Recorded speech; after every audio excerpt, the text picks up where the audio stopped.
그리고 경제에 큰 힘이 됩니다. 부산 방송광고발전협의회.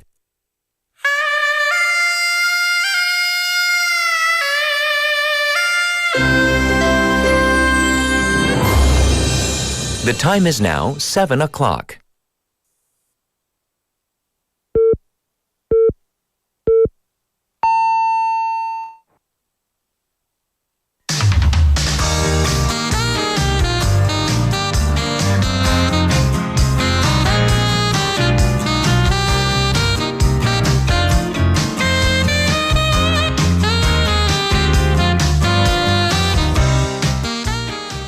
Many of us are looking forward to the end of the month where some of you may have the entire last week off.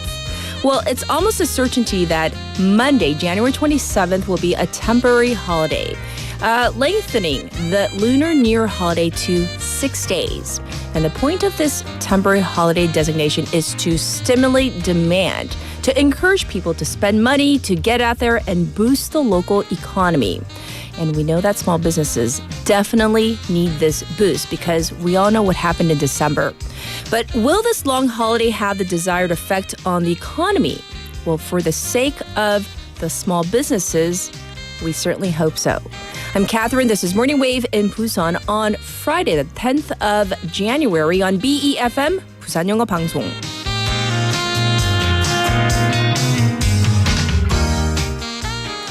Good morning, everybody. It is Friday already. And, did you survive the bitter, bitter cold yesterday? It was really, really cold. And I know I told you during the weather forecast how cold it was going to be, but I think I was still really unprepared. So hopefully today we can weather the cold once again. By the way, have you marked your calendars already? Well, if you haven't, this Lunar New Year will most likely be a long one because as you probably heard on our show yesterday, the government is on its way to designate Monday, January 27th, as a temporary holiday, adding an extra day to the Lunar New Year break. So this is definitely good news for the travel industry when you think about it, because with at least 6 days or up to 9 days if you take into account the thirds to the United States during this holiday period. But some industries are actually seeing this as not such good news for their sales. For example, restaurants and cafes in office districts that depend on office workers for their sales. This prolonged holiday period means that the streets in these business districts will be fairly empty. And the longer holiday is a concern for even domestic tourist attractions. With more people going abroad, there are concerns about a corresponding drop in demand for these domestic spots. But still, there will be plenty of people who will stay here in Korea, and they will definitely contribute to that demand, at least in theory. That's the thought. The government and the ruling party yesterday decided to give 400,000 won as a travel stipend to workers of small and mid-sized businesses. So listeners, waivers out there, what are your plans for the long holiday? Have you booked a trip? Are you traveling here domestically? Are you going anywhere? Are you going to go abroad? Or maybe you're just planning a nice staycation. Bangkok, as I call it, even at home, you're going to do something nice, relaxing. Well, that's kind of a side note. For our main text topic, how about this? What non-healthy food or drink would you like to, with a magic wand, magically turn into 0 calories? It's Fantasy Friday. It's that day. It's about food. 자, 이 음식, 음료 칼로리가 제로였으면 좋겠다. 하나라고는 하지 않을게요. 왜냐면 하나만 하면 너무 힘들잖아요. 그래서 마음껏 오늘은 마음껏 막 쭉쭉쭉 올리셔도 됩니다. That's it's my prerogative. You can list as many as you want. So, what non-healthy food or drinks would you like to magically wave the wand and turn into 0 calories? So let the magic flow. Send in your messages to BFM's live stream live chat on YouTube. So go to the YouTube platform and you can search for our channel, BEFM or 부산영어방송.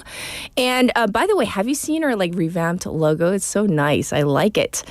You can find our channel and then you can subscribe, log in, and chat with our other waivers. Also, on your phone, traditional way, pound 9050 shop 9050, but that's going to cost you 100 won.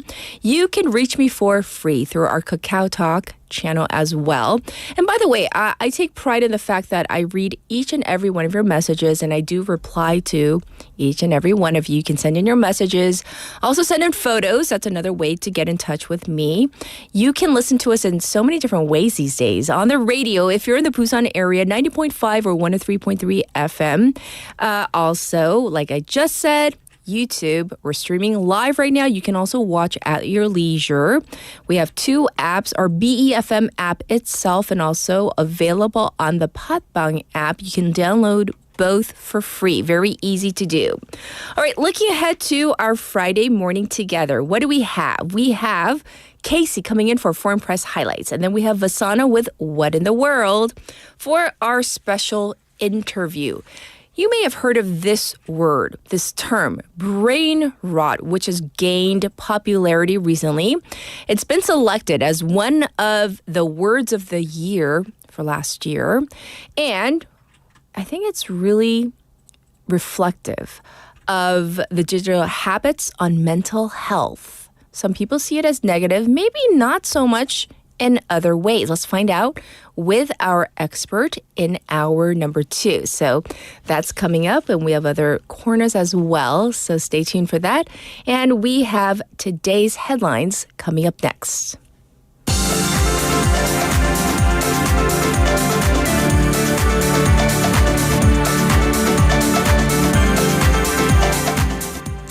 It is now 7:07, and these are today's headlines. Yoon's lawyers file for injunction against second detention warrant. President Yoon Suk-yeol's attorneys said they have filed for an injunction with the Constitutional Court against a second warrant to detain the impeached president. Ex-Marine acquitted of insubordination in Corporal Che case. Former Marine Corps Chief Investigator Park Jung-hoon was acquitted of insubordination and defamation charges in a military probe into a young conscript killed during flood-related rescue operations in 2023. Opposition introduces revised special counsel bill for Yoon. Opposition parties yesterday introduced a revised bill to launch a special counsel probe into impeached President Yoon, a day after a previous version was voted down at the National Assembly.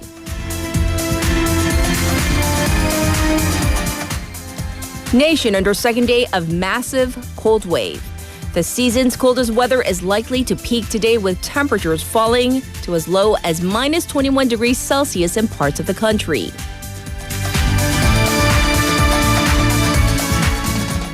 Death toll rises in Los Angeles as wildfire rages on in perfect storm. Multiple wildfires have engulfed the city of Los Angeles in California as historic winds and extensive droughts created the perfect storm, says the city's mayor. And these are today's headlines.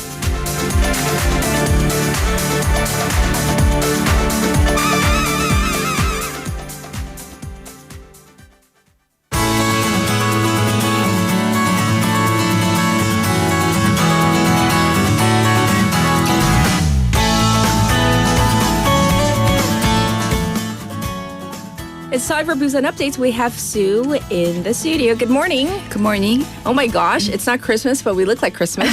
Yeah, we do. Christmas on January 10th. Hey, so let me ask you about any food or drinks which you wish were 0 calories. So let's have it. Right. Anything deep fried. Deep fried, Yeah, like chicken? Or vegetable. Yeah. 튀김. When you order 튀김. tteokbokki, then there are side dishes like I was going to say 튀김. deep fried tteokbokki. Like the side dishes, like Yeah, 튀김. yeah. What's your favorite 튀김? 고추 튀김 and sweet potato 고구마 튀김. They're so good. But that's Addictive. kind of relatively. They're still veggies though. What about fried shrimp? like fried shrimp or like no? They are amazing. They are the best. Yeah. Fried anything is good. That's true. If But there too were greasy. that's true. And also like if there were 0 calories, we'd be eating many more of those, right? Yeah. Agreed. Fried foods are so good. All right, we're going to jump into our first update. Building owners can be fined up to 5 million won for failing to restore 1% artwork after damage. So can you explain this? According to the proposed amendment to the Culture and Arts Promotion Act, 문화예술진흥법, local governments will be able to impose fines of up to 5 million won on building owners if they don't restore or replace mandatory public artworks in large buildings. Currently, building owners must allocate up to 1% of construction costs, that's why they call it 1% artwork, for public art installations in structures over 10,000 square meters, but there are no penalties for failing to restore or replace damaged, removed, or lost artworks, even though local governments have the authority to order restoration. I see. So now we understand what this is. What's the reason behind the need for this amendment? The issue arose due to the lack of enforcement mechanisms in the current law, resulting in artworks being left damaged or neglected. So for example, the sculpture Infinite Line of Busan from the LCD complex in Haeundae was removed without any permission. And another instances are like Bukgu's large 대형마트 and Yeonjaegu's high-rise buildings. So these loopholes are hoping to close these loopholes. Is that what's going on? Yes. I see. Well, thanks for letting us know about this. All right, let's move on and talk about Lino Industrial Incorporated, which is a leading semiconductor company which is expanding to Busan Eco Delta City. So tell us about Busan Eco Delta City first. Busan Eco Delta City is a large-scale, sustainable urban development project located in the Gangseogu district, including Gangdong-dong, Myeongji-dong, Daejeon-idong. The city is being developed along the Nakdonggang River in the western part of Busan and designed to minimize environmental impact with eco-friendly buildings, renewable energy sources, green infrastructure, and water conservation systems. So Lino Industrial, Lino Gongeup, is a Busan-based semiconductor company known for its globally recognized Reno pins. It was founded in 1978 and has grown into a global leader. This company is relocating and expanding its operations to Busan's Eco Delta City. Yes. And the city proposed a site in the Busan City exclusive zone for corporate attraction within the Eco Delta City for the relocation and expansion of Lino Industrial. And the company plans to invest 200 billion won, 2,000억 won, and create over 200 new jobs, aiming to begin operations in the second half of 2026. The government views this factory as a cornerstone for developing Busan's semiconductor industry. In addition, the state-of-the-art factory will centralize production lines, improve efficiency, and enhance production capacity, aligning with the growing demand for non-memory semiconductor testing. And it will contribute to fostering local talent and becoming a future growth driver for the region's semiconductor industry. Ah, yes, of course. Always looking to enhance the local economy and also the jobs. Very important for Busan. Moving on, though, let's talk about Donggo District announcing the State of the Chwacheon Residents Vitality Community Park project. What is this about? The goals of the project are improving the residential environment and revitalizing the community. So it will cost 49.5 billion won, 495억, and be completed in April 2027. The project focuses on developing a complex facility on the site of the former Chwacheon Elementary School. Sure. Yeah, so the features of the facility, though, can you tell us more about this one?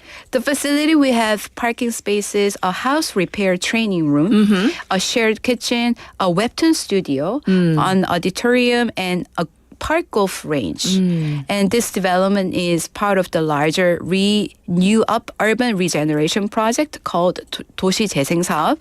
The plan is to build rental housing in residentially vulnerable areas and revitalize the deteriorating old city center through community solidarity. The community park will be the central facility for invigorating the community. I see. However, there are challenges in the related residential environment improvement project, I hear.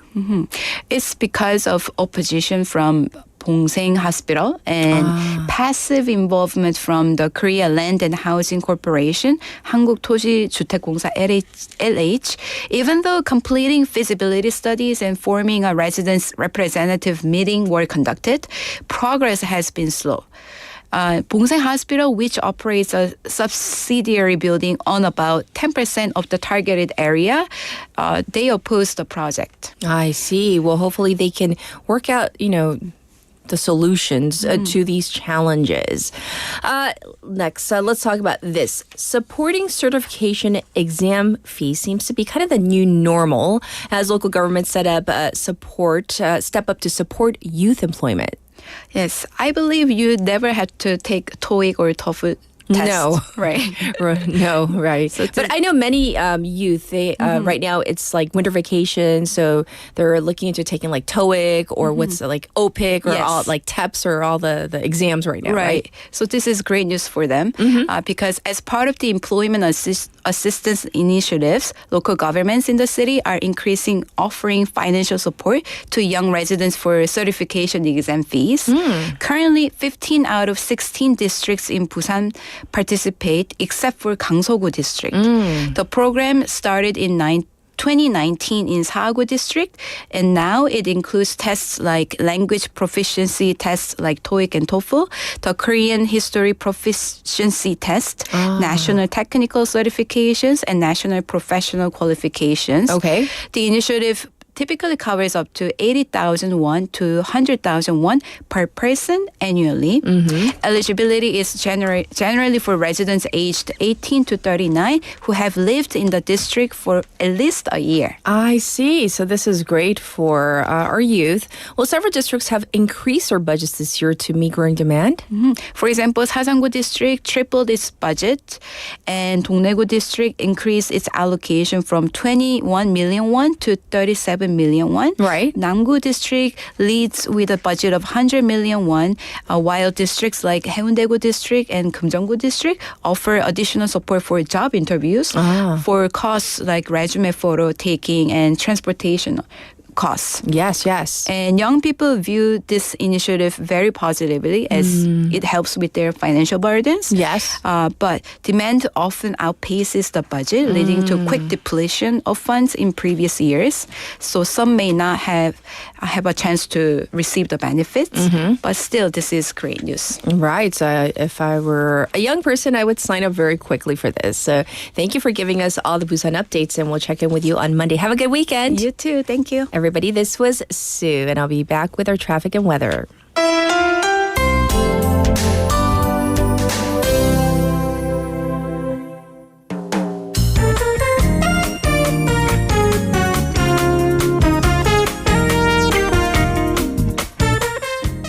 It is now 7:18. Here is your traffic report.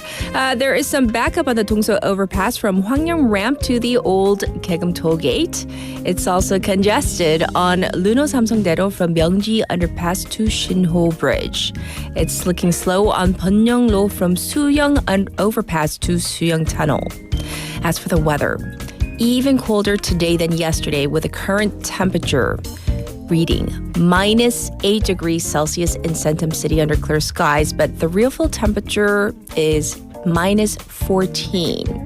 The city is under a cold wave impact preliminary alert, as well as a dry weather special alert. The daytime high will go up to 3 degrees, but of course the real full temperature will linger in the negative territory all throughout the day. Looking ahead for the weekend, considerably warmer, at least less cold. Tomorrow, we have an expected low of -4, a high of 5 degrees Celsius.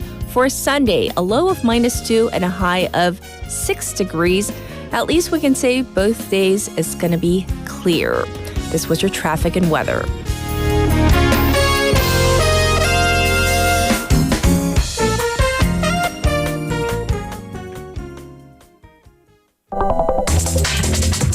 Are you an early bird? Are you up to date on the news? Are you a trendsetter? For all of the biggest issues from Busan to the world and useful information you need, right here on Morning Wave in Busan.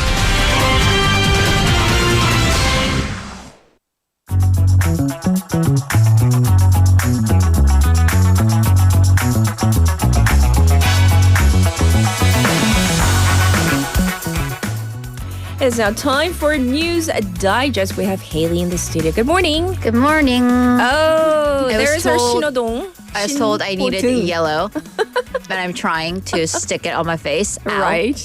Oh, Are we trying to do daily keg? I mean, if I had my way, this segment would be like half an hour, and 10 minutes of that would be me just stand-up comedy. Yeah.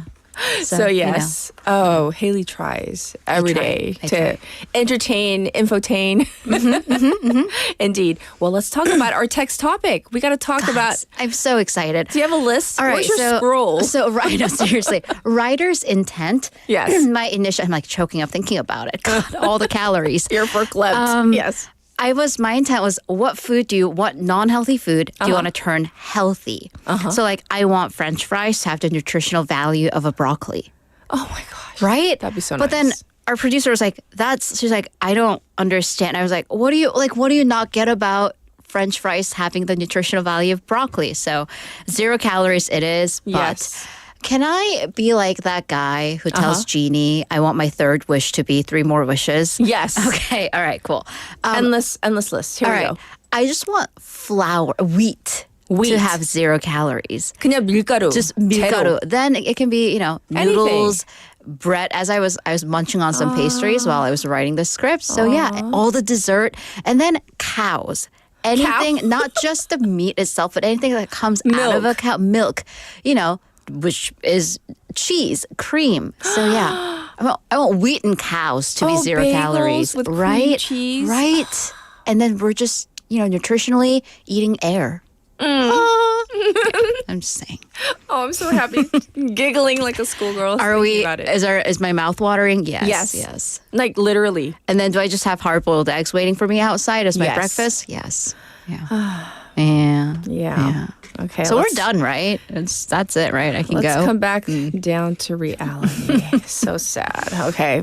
We're going to go on to the ongoing issue of President Yoon Suk-yeol's detention or arrest. So this is actually the dilemma posed to the CIO, as Yoon's defense said that they're not going to comply with a detention warrant, but they will with an arrest warrant. Right. So this is a legal distinction once Yes. again that has to be made, not just by the CIO, whose dilemma is to detain or to arrest the sitting president, and then a whole other issue of whether the president or his legal team will comply with this. So 체포영장, which is currently in effect right now, the detention warrant is out for the president. This is a 48-hour detention, usually at the police, but this time would be with the CIO. But a 구속영장, which is an arrest warrant, this is what President Yoon Suk-yeol's defense team said they will comply with. Yes. And that raised the question of why? If you're not going to comply with the 48-hour detention, why would you comply with a full-out arrest? So some pundits say, though, this may be a tactic as arrest warrants, they are much harder to get approved by a judge. Sure. So with detention warrants, once again, 체포영장, the one that's out right now, there's no trial, so to speak. So there's no defense and the prosecution appearing in front of a judge presenting their case. The judge just makes a ruling based on what the investigation agency, this time the CIO, has requested.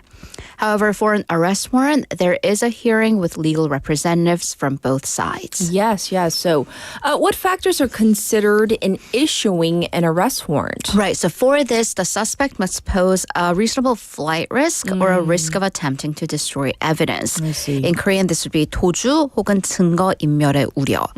So parsing this, so let's apply this to the current case. Well, Yoon is the president. Right. He is suspended, but he's still the president. So there's really realistically not a high chance of him attempting to flee the jurisdiction, which would be the entire country.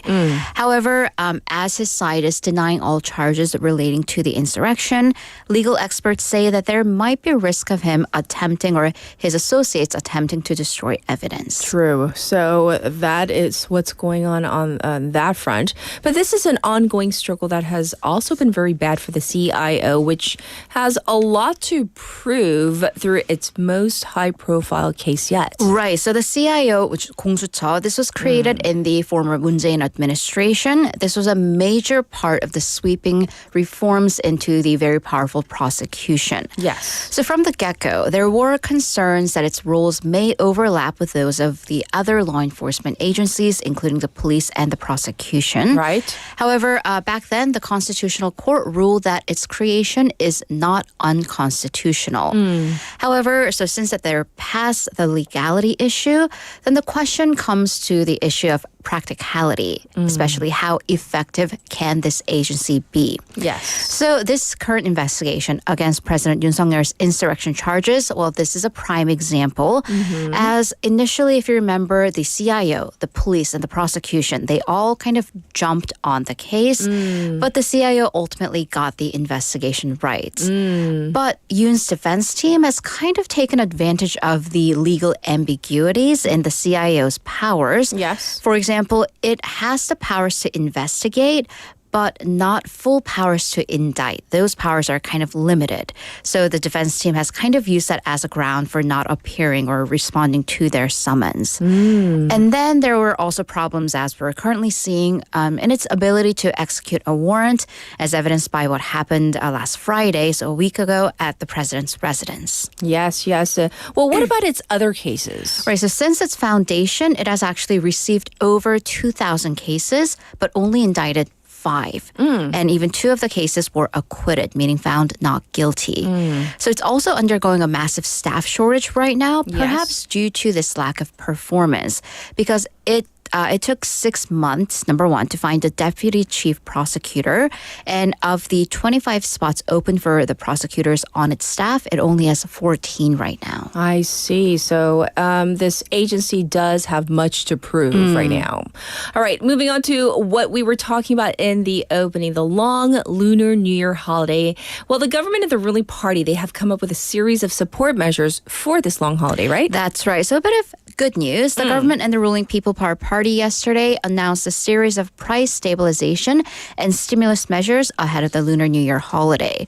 So first, with the food supply, because, grocery bills, and especially when you get to the holiday season, things do tend to get expensive. Yes. So they're going to increase the supply of major produce like Asian cabbage, apples, Korean pears, radishes by 1.5 times the usual amount.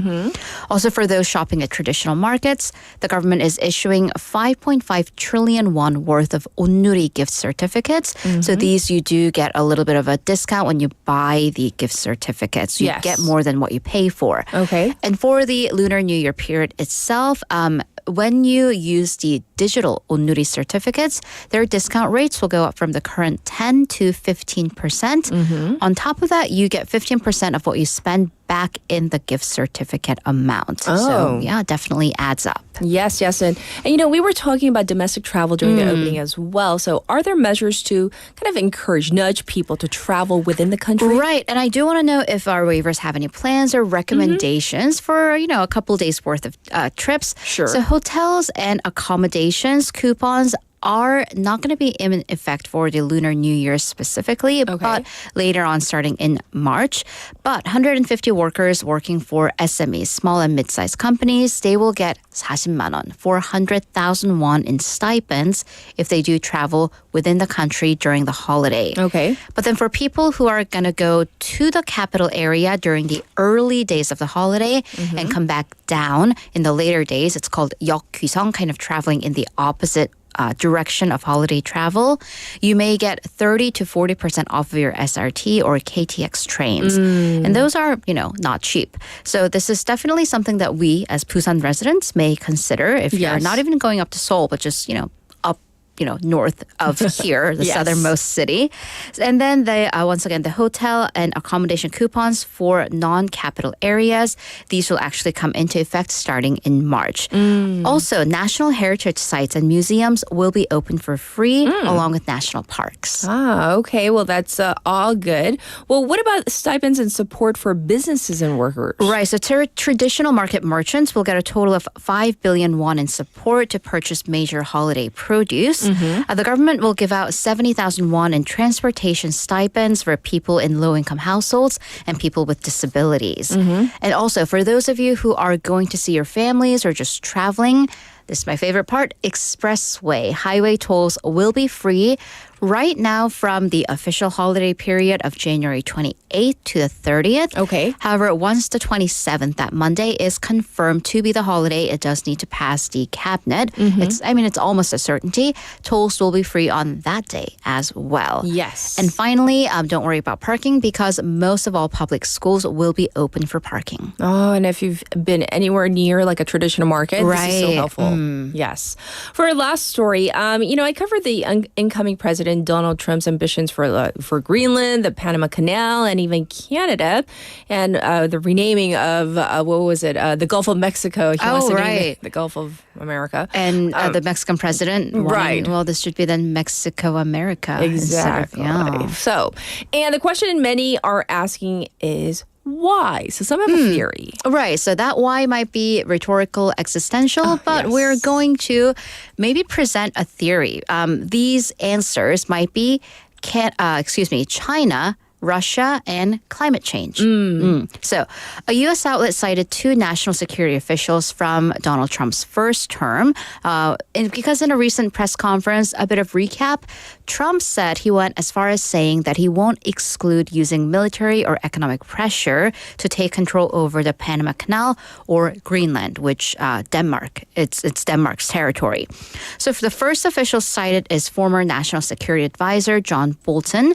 So he interviewed that if the U.S., which is already has a military base in Greenland, takes control over this entire Arctic island, then it can protect its own interests from Russia and China's expansion over this territory.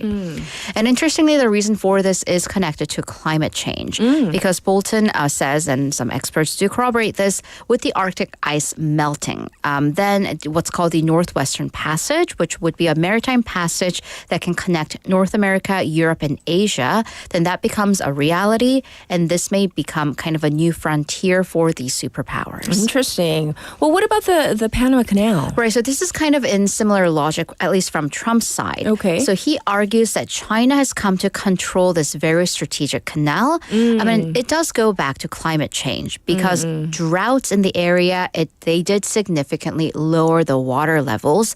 And China, as a part of its larger campaign to exert influence, not only across Latin America, but much of the developing world, they've put in massive levels of investment to this particular infrastructure. Thus, they do have greater control than other countries. So that is what's been happening. I see. Thanks for explaining. Well, thank you for all the news, and we'll check in with you in hour number 2. Thank you, Haley. See you in a bit. So that was an indication of the song we're going to play next because Michael, he requested 신호등 by 이무진. So here it is.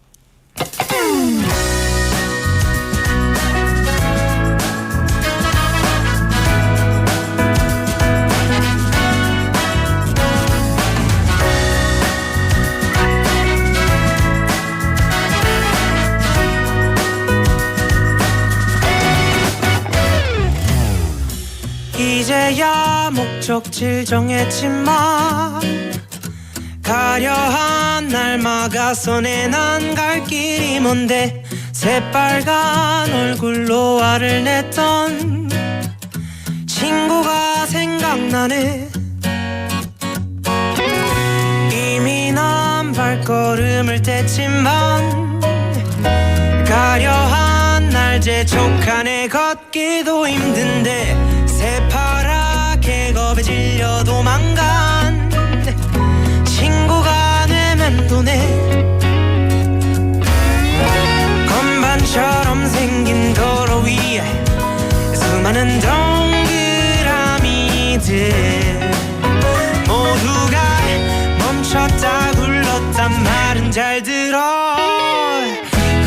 않아도 문제가 아냐 붉은색 푸른색 그 사이 3초 그 짧은 시간 노란색 빛을 내는 저기 저 신호등이 내 머릿속을 텅 비워버려 내가 빠른지도 느린지도 모르겠어 그저 눈앞이 샛노랄 뿐이야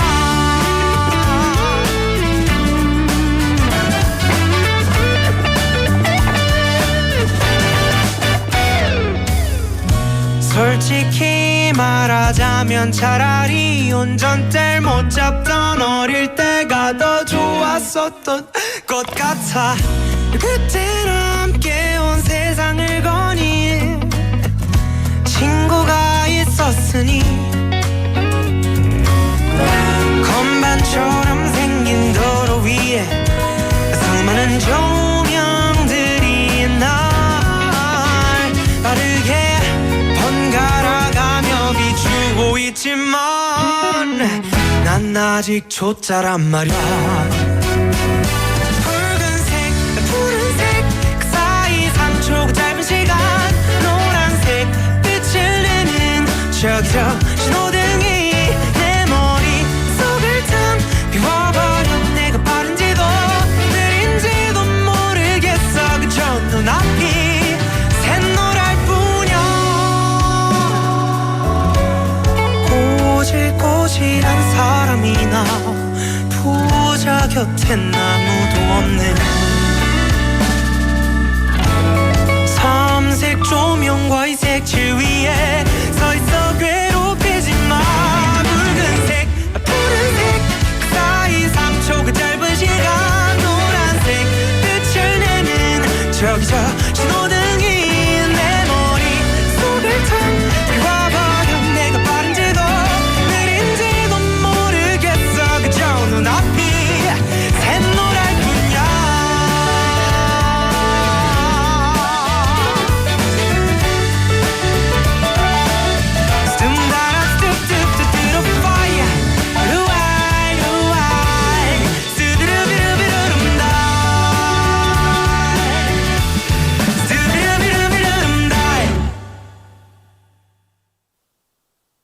Welcome back, everybody. It is now time for a public service announcement that I do have to get out to you.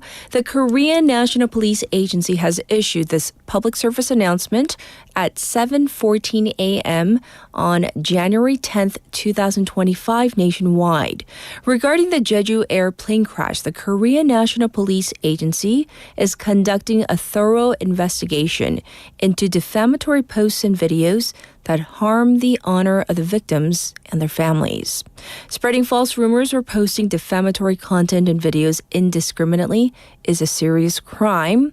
Please refrain from actions that could further hurt the bereaved families. This was a public service announcement from the Korean National Police Agency. And once again, I know that, it happened a couple weeks back, but the families are still quite, they're still in mourning. So let's be mindful of our comments regarding that accident. And now let's turn our attention to our text topic. We're talking about non-healthy foods or drinks. So if you could magically wave a wand and make them healthy or, turn them into 0 calories, what kind of foods are we talking about? So, 자, 이 음식, 이 음료는 원래 몸에 좋지 않는 거 많잖아요. 너무 맛있어요, 근데. 그쵸? 근데 이거를, 제로 캘로리 혹은,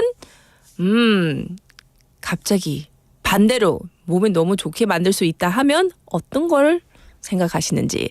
자, some of the answers that I have seen thus far, going back to, I like this one from Junwon. He says this. He says, simply, dinner.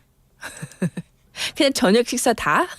I like it because I think that's where a lot of people struggle. Like, dinner should be 0. I would definitely be on board with that because that's where a lot of, not for everybody, but for a lot of people, calories can be consumed at night. And then, most experts say, between dinner and the time you go to bed, there should be a certain, number of hours and etc. But if we didn't have to worry about the calorie intake at dinner and everything you can eat to your heart's content for dinner being zero, I would be on board with that. And then can we add the whole you can eat whatever you want at dinner and also 뭘 먹어도 괜찮고 붓기도 없고 하면 얼마나 좋을까요? 그렇죠? 붓기 진짜 중요해요, 저한테는.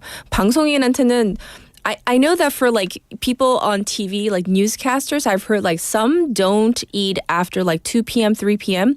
오후 2시, 3시 이후에 안 드시는 분들도 있다고 하더라고요. 그러니까 오전 뉴스 하시는 뉴스캐스터 분들, 저는 그 정도는 아니고 6시 이후 past 6 p.m. I can't even, I don't eat anything unless it's very low sodium. So yeah. Tommy says fried ribs. Yum, yum. Umberto, I'll go with pizza, pasta, lasagna, lots of carbs, yum, yum. Meat, like the Brazilian steakhouses. Ooh, those are some good choices there. So I see ya and I hear ya. So I'll read more of your messages in a bit. Let's get to Cat's Pick for today.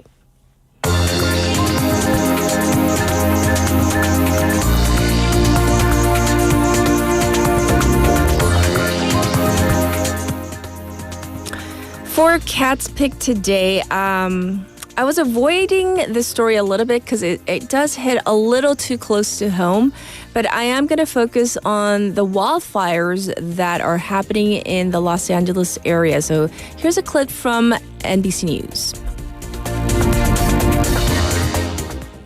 This morning, a massive and deadly wildfire emergency. It's gone. That's all we got. For a second straight night, wind-driven fires engulfing homes. And overnight, a new blaze popping up in the Hollywood Hills and Studio City. This home now collapsing. Cars gridlocked with the famous Hollywood Boulevard evacuated. Along the coast, the Palisades fire exploding to more than 15,000 acres.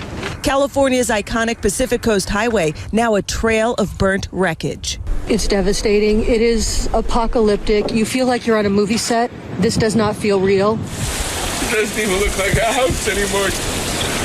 At the Eaton fire burning in Altadena, at least 5 people have died. As the fires began, smoke transforming a sunny day into eerie darkness. Last night, the destruction was plain everywhere. Days after this fire began, the flames continued to spread. This is all that's left of this school. The community mourning what's been lost, including famous residents like Billy Crystal, who wrote of his lost home, "Every inch of our house was filled with love." Paris Hilton watching hers burn on TV. A time-lapse showing the Palisades fire's rapid and terrifying growth. Overwhelmed fire crews working around the clock. Here we go. NBC Los Angeles learning that the LA fire chief warned in a memo last month that budget cuts would affect its response to emergencies. Mayor Karen Bass pressed after arriving back in the city from a trip to Ghana. Do you regret cutting the fire department budget by millions of dollars, Madam Mayor? Have you nothing to say today? Bass later saying budget cuts didn't affect the response. During the peak of the firestorm, city officials say hydrants unable to keep up with the extreme demand. NBC's Morgan Chesky witnessing it firsthand on the Eaton fire. Out of every fire hydrant you've seen, what have you found? Right now, we're finding most of them are down or low pressure. Dramatic before and after satellite images show the scope of the destruction, while a firestorm of unprecedented ferocity continues to rage. So the reason I was kind of avoiding this story is I have family in this area, and so I have finally gotten in touch with, for example, my dad. It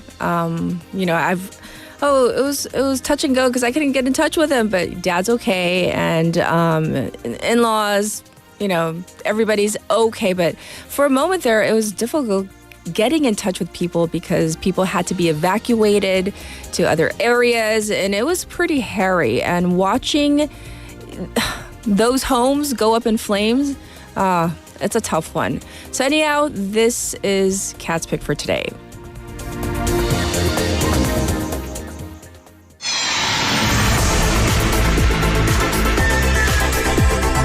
Stay tuned.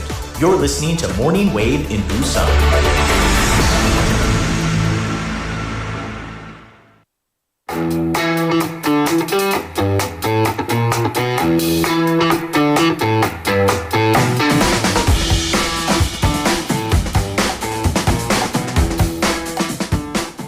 It is time for What in the World? Good morning. How are you, Vasana? I'm cold. What a good answer. Oh. Okay. What is it, -3, -4? I don't know, but Anyway. text topic. Next topic? Did you hear? Yes, About calories. Calories. If you could turn any food into that unhealthy food into healthy food, or, your favorites into 0 calorie, what would you do? Yeah, Which food? I was going a little bit geeky outside because we actually need calories because calories is... You're so, ugh.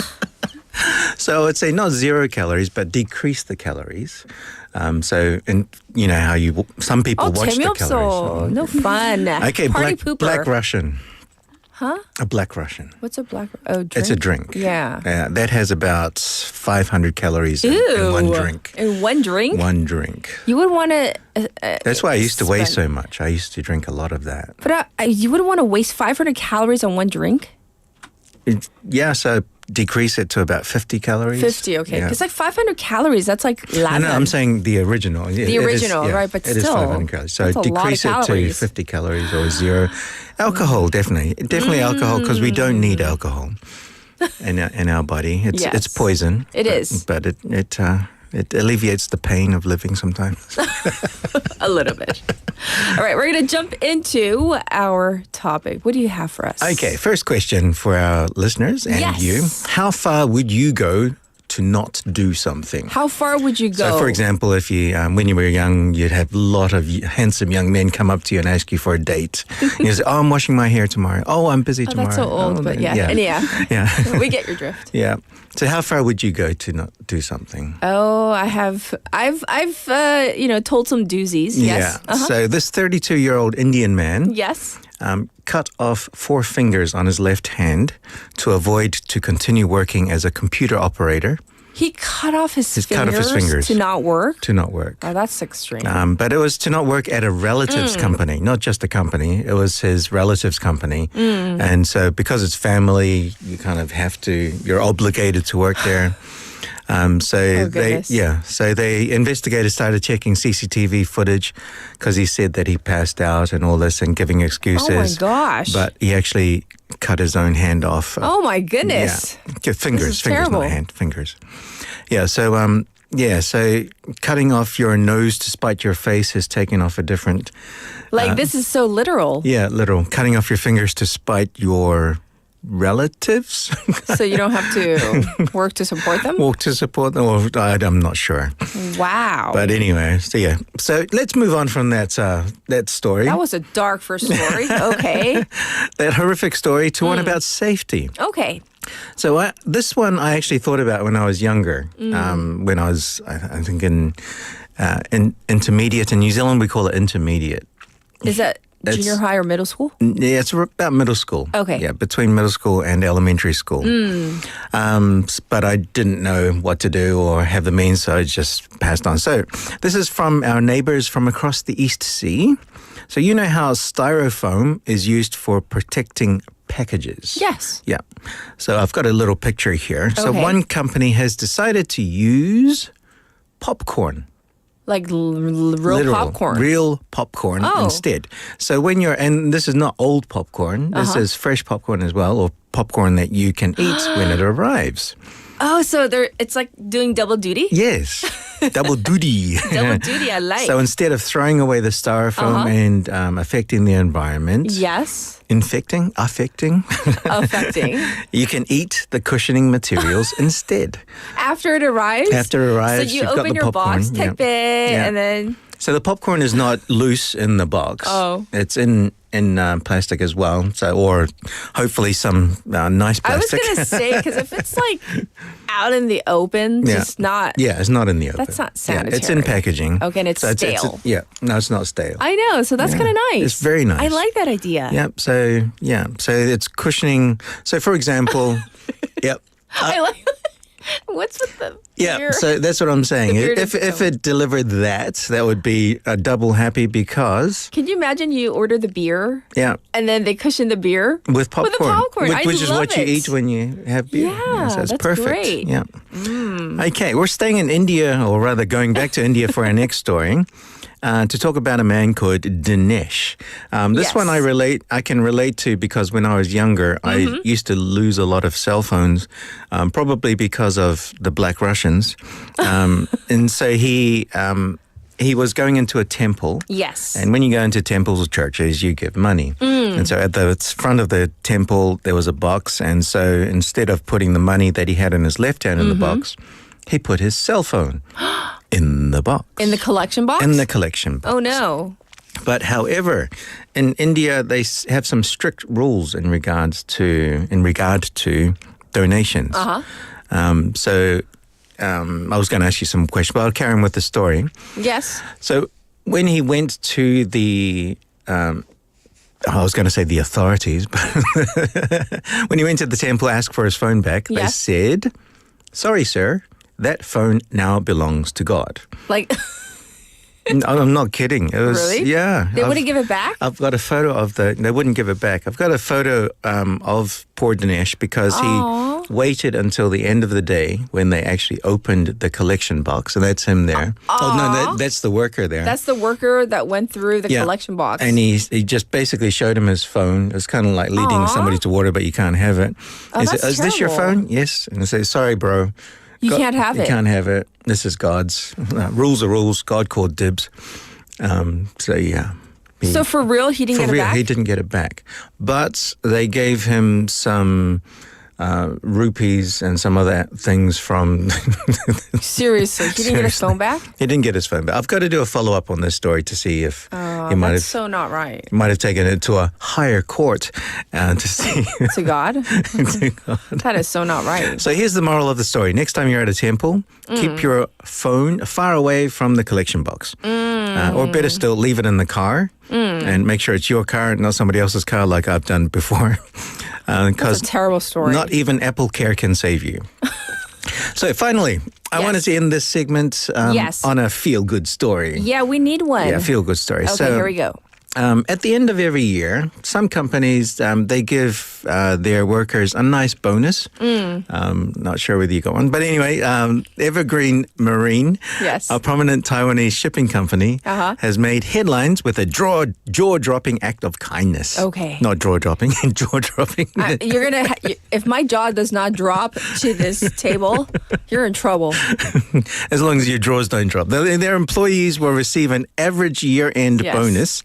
Or they received. That was last year, 2 weeks ago. 피디님 잘 들으세요. 얼마 받으셨는지. Equivalent to 20 months' salary. 20 months' salary. That's my jaw dropping. Sorry. But that's not all. That's not all. What else? They also receive 3.1 months worth of bonuses on top of that. That's my other jaw dropping. How many jaws have you drawn? So for as long as it's not my drawers. Definitely. You don't want those to drop. For those of you... No. Not on air. Okay, I think that a lot of you have heard of this company because during the pandemic... there was a crisis in the Suez Canal. A ship had blocked the Suez Canal. Oh, that company? Yeah, that company. Wasn't it like Ever something? Yeah, it was. The ship was called the Ever Given. And so it's owned by Evergreen Marine. So that one is still, I think it's still causing delays now because of that 2021 crisis, 2020, I think. Yes. So obviously they have bounced back from that and it's business as usual and making a lot more money. So yes, so it's testament to their... I'm not even listening. Nobody's listening? Yeah, because you had me at the 20-month salary. I had me at 20 months salary. How much is 20 months salary? Wow, that's a lot. That is a lot. Yeah. Even if you get a little bit of money, 20 months that's a lot. Is a lot of money. Yes, and we're going to end it on that happy note. Okay. because no one's listening PD님 20 anymore. months. And our jaws are dropping. Oh, 손 아파요. Okay, so it's red. But we're going to check in with you next week. I expect happy stories like that. Happy, okay. All right. Thank you, Vasana. Thank you. And here is Baby It's Cold by Adina Menzel and Michael Bublé. I'll be back at 8. Baby, it's cold outside. This evening has been Hoping that you dropped in. very nice. I'll hold your hands, they're just like My ice. mother will start to worry. Beautiful, what's your My father hurry? will be pacing the floor. Listen to that fireplace So roar. really I'd better scurry. Beautiful, please don't Oh, hurry. baby, just to have a drink I'll more. put some records on while I The pour. neighbors might think, Baby, it's bad out there. say what's in this drink. No cabs to be had out there. I wish I knew Your how eyes are like starlight to now. break this spell. I'll take your hat. Oh, Your thank you. hair looks I ought to swell. say no, no, Mind no, if sir. I move in At least I'm closer? gonna say that I tried. What's the sense of hurting my I pride? really can't say. Baby, don't hold out. Baby, it's cold outside. You're very pushy, you know. I like to think of it as opportunistic. I simply must go. Baby, it's cold outside. The answer is no. But baby, it's cold outside. The welcome has been How lucky that you so dropped in. nice and warm. Look out the window at that My storm. sister will be suspicious. Gosh, your lips look My brother delicious. will be there at the door. Waves upon a tropical shore.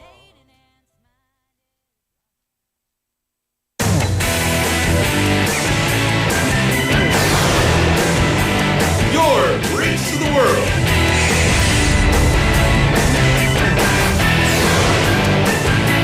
You've really been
전 앞뒤 좌우 살피는 습관으로 어린이가 안전한 도시를 만듭니다.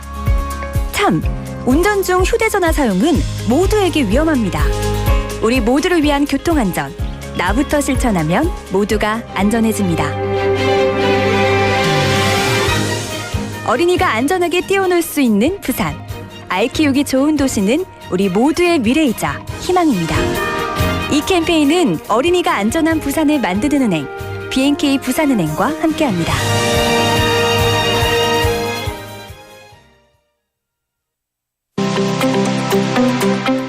These are the guidelines for action for people in the event of an apartment building fire. First, if evacuation is possible in the event of a fire in your home, move to a safe place in a low posture by using stairs.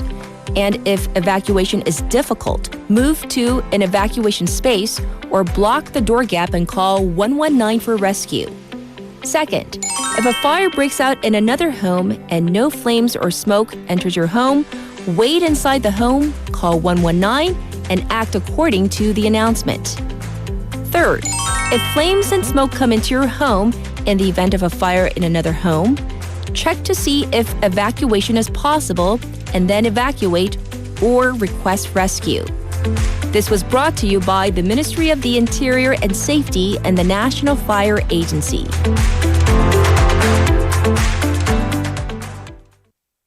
살림꾼 김재우의 살림템 추천. 창틀 바람막이로 실내 온기 지켜줄게. 포장은 다회용기로. 플라스틱 거절한다. 우리 식재료로 유통을 줄이면 탄소를 줄일 수 있어. 이 모든 건 기후위기에 대응하는 지구 살림템.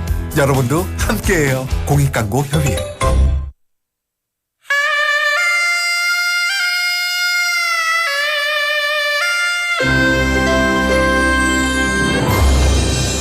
The time is now 8 o'clock.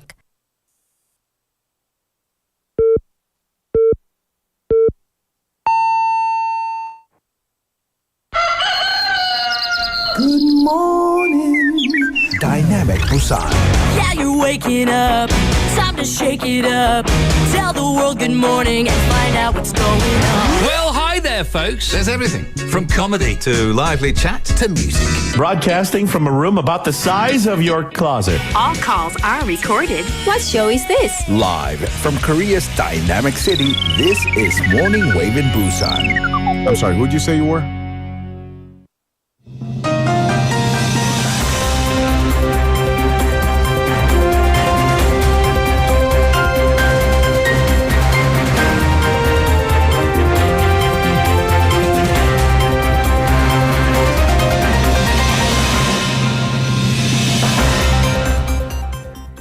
It is now 8 o'clock and this is news highlights. Yoon's lawyers file for injunction against second detention warrant. President Yoon Suk-yeol's attorney said they have filed for an injunction with the Constitutional Court against a second warrant to detain the impeached president. The legal team took the same steps against the first warrant, but the Constitutional Court did not take action on either request before the warrant expired. In a meeting with the foreign press outlets, Yoon's legal team said that the president is healthy, but is concerned that his intention in his martial law declaration was not achieved, which the attorney said was to get people to rise to their feet.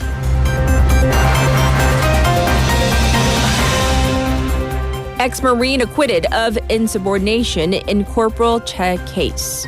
Former Marine Corps Chief Investigator Park Jung-hoon was acquitted of insubordination and defamation charges in a military probe in a young conscript killed during flood-related rescue operations in 2023.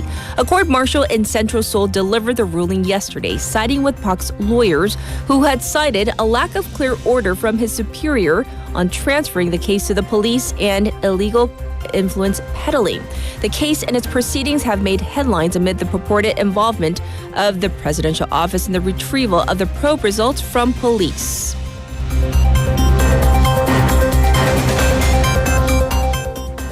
Opposition introduces revised special counsel bill for Yoon. Opposition parties yesterday introduced a revised bill to launch a special counsel probe into impeached President Yoon, a day after a previous version was voted down at the National Assembly. The new version proposes that the Supreme Court's Chief Justice recommend a special counsel to look into Yoon's insurrection charges. The previous bill was scrapped by just 2 votes. The Democratic Party plans on putting the new bill up for a vote next Tuesday or Thursday.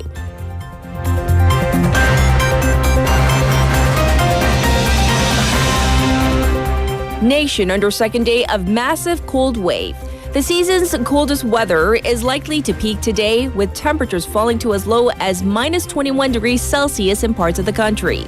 A cold wave alert, which was issued over Seoul, eastern Gangwon, and parts of Gyeonggi province, has expanded to the southern regions, in effect across most parts of the country. Heavy snow in Jeju, Chungcheong, and Jeollab regions led to massive flight cancellations and delays, with ports and roads shut down across the southern parts of the country.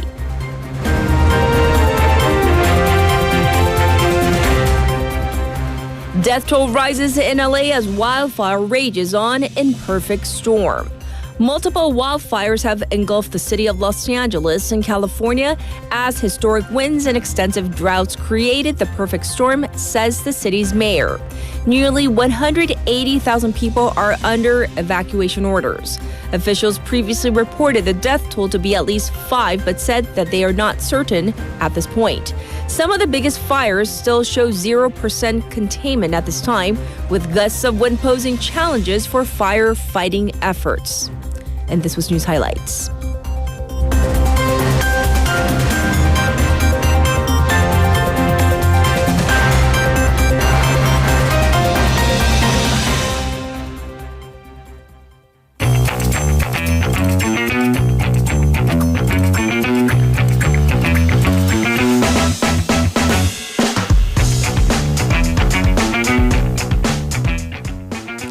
It's time for Wagga Wagga. Haley's back in the studio with us. I'm back. Hello. Yes. And our first story, this may get under the skin of our listeners. Make them a little angry or at least lose faith in humanity. Maybe get you heated on this cold morning. Yes. All right, so the police, they've made additional bookings on people who made malicious comments, trolling on the articles related to the Jeju air tragedy. They did not hear our PSA? This PSA has been all over the place, or just, lack human decency. Yes. So the National Investigation Headquarters with the police said that it is currently investigating 163 cases, and that's as of Wednesday. Local police agencies also investigating their own cases nationwide. Recently, the police caught one guy in his 30s, so not that age is, it matters, but at that point, yes. Well, ... who said something along the line of kind of like good for them, and then referring to the families of the victims in an article about, once again, this tragedy that killed 179 people, because they'll get compensations, they'll get money from the government or the airlines now. Because somehow... because that's what they're thinking of. Right. So when he was apprehended and asked by the police, well, why did you say that? He simply said, I wasn't thinking. And if this weren't bad enough, people are actually physically taking the aid, the supplies that the families have received from various organizations and charities, because, people like to step up in these situations. And there are multiple booths from local governments, aid groups, with things like ramen, beverages, tissues, toiletries for people who have been there for days and weeks since the tragedy because they have to wait for identification of their family members. So people are taking them? Travelers, I'm assuming because they are at an airport, they will, and this is maybe even worse, they'll pay respects at the altar. Okay. And then walk to these booths and just take them. And maybe if they take one, that can be a mistake, but there have been reports of people just grabbing a bunch of stuff. That is not a mistake. That is not a mistake. No. So the volunteers and groups who are on the scene, they're discussing ways to prevent this. But they shouldn't have to, right? What are they going to do? ID the people who come in?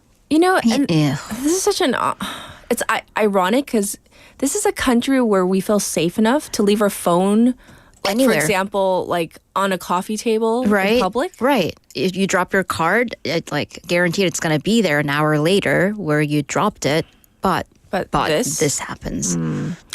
All right, let's move on. The major three cell phone service providers have different types of membership perks, but it seems that year after year, these benefits seem to be they're shrinking. Is it just my imagination? Oh, no, okay. You are not mistaken. But let me ask you, all of you out there, what cell phone service membership benefits do you use? Because there are the free movie tickets, although it depends on what level you are. Because previously, at least with my cell phone provider, it was like when you were a VIP, you got a certain number of free movies. Yes. And then it was like if you're a VVIP, right, and I got demoted or there was like another level created. It's like what's after diamond, platinum? I don't even know. Yeah, like seriously, what is happening? So 3 companies, because it is a new year, new year, new rules. They revised the membership benefits. And by revision, I do mean cuts and reductions. Okay. So we're going to name names because there are 3. Okay. SK Telecom cutting down on duty-free online shopping benefits and discounts for rental cars. So a bit of travel-related things there. Okay. KT is downgrading membership benefits with a particular ice cream store and LGU Plus with an amusement park. So they say that it's not them, it's the other partners, the affiliated partners, the amusement park, the store, and the rental car companies that are making the decision to cut down on the benefits offered. However, the users are disgruntled. And one of these users is top comedian Yoo Jae-seok, who usually doesn't make comments regarding any kind of issues. But he stated on a YouTube video that these telecom companies, they treat customers like caught fish, like fish in a bowl, that, you know, when they were starting out, they would offer all sorts of different discounts and benefits. Definitely. And now that they're fairly settled and it's not a monopoly, it's an oligarchy. It's, you know, they kind of have the market share, so they don't feel the need to offer as many discounts anymore. Right. So according to Democratic Party lawmaker Lee Jung-hun, these 3 telecom companies also drastically reduced their movie ticket offers. So back in 2017, SKT offered 6 free tickets per year, KT 12, U Plus the highest at 24, but that has gone down to 3, 6, and 3 respectively. U Plus does offer 3 free tickets and 3 like buy one get one free tickets, but for solo moviegoers, I'm like, what am I going to do with that? Anyways, the companies, they do argue that they provide other benefits in terms of like extra data that they offer every month or discounts for longtime customers on their bill. Right. And the thing is though, South Korea also has some of the lowest membership benefit usage rates in all of Asia. However, the largest reason, according to a survey, was because people didn't know how to use them. And this makes sense because especially older people, even my parents, they have the free movie tickets, but they have to ask me to get it for them because it's complicated. It involves downloading an app and it involves, you know, logging on and, you know, trying to get the tickets online. And that can be complicated for some people. Yes, it's complicated even for me. That's true. Because of Me too. the language barrier thing. And I don't know, I use my thing for like discounts at bakeries. Right. Or like, you know, I'm sure many people do too. Yeah. So in that sense, I do use it. But the whole movie ticket thing, I've stopped. I mean, it's just... Right. It's cumbersome. All right. In line with our text topic, there's been a study that links sugary drinks to millions of new cases of diabetes and heart disease. Thus, what would you like to turn into 0 calories? So sugary drinks, 음료수, they are responsible for more than 2.2 million new cases of diabetes and 1.1 million cases of heart disease, and that's around the world. So this was done by researchers at Tufts University, the Food is Medicine Institute, and this was published in Nature Medicine, which is one of the most prestigious scientific journals out there. So the reason, first of all, so what's the difference between taking in your sugar in liquid form versus solid form? Okay. Well, liquid form is already kind of broken down for you. So it is digested very, very quickly. Yes. So that causes a spike in blood sugar levels, but it also offers very little nutritional value. I see. As Vasana said, calories are important, but not all calories are built the same way. Sure. So drinking them regularly, your daily cola, that may over time lead to weight gain, insulin resistance, and a host of metabolic issues. And these are linked to type 2 diabetes and heart disease. But apparently there are also income inequalities when it comes to things like this, diabetes and health issues. Right. So nutrition is, of course, number one, a science, but how it is applied is also a socioeconomic issue. So we are looking at countries like Colombia, Mexico, and South Africa that have been particularly hard hit. So we're talking about overall in the world, about 10% of new diabetes cases come from sugary drinks, global average. Mexico, they are about looking at a third, so 33%. In South Africa, 27%, and Colombia, worst of all, 48%. That's almost half of new cases linked to sugary drinks. Wow. And you might be wondering why. Well, one of the paper's authors says that these beverages, the very sugary ones, are heavily marketed and sold in low and mid-income nations. And not only are they consuming harmful products, but they're not really well equipped in terms of on education levels for nutrition and for in terms of medical access and preventive care. So the study's authors, they call for a wide range of measures, including public health campaigns, regulation and taxes on these sugary drinks.